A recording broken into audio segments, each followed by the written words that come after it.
চট্টগ্রাম বন্দর নিয়ে যারা কান্নাকাটি করতেছে তাদের জন্য এই ভিডিওটি। পিনাকি কি বলে সবাই কথাগুলো শুনে যাবেন, আর ভিডিওটি ঝড়ের গতিতে শেয়ার করে দিবেন, সবাই কথাগুলো শুনে যান। আজ যারা বন্দর বিক্রি বলে কান্নাকাটি করতেছে তাদের কান্নার উৎস দেশপ্রেম না, চান্দাবাদীর লাইন কেটে যাওয়ার ভয়।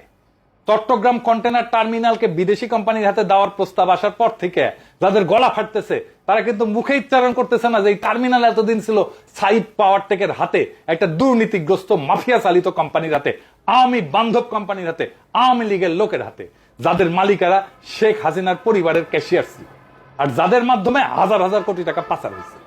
এই টার্মিনাল প্রত্যেক বছর 3.5 কোটি টাকা লস করতেছে, অথচ 1 টাকাও বিনিয়োগ না করে সাইড পাওয়ার থেকে অপারেশনের উপর গড়ছে ক্ষমতার চাঁদা বাণিজ্য।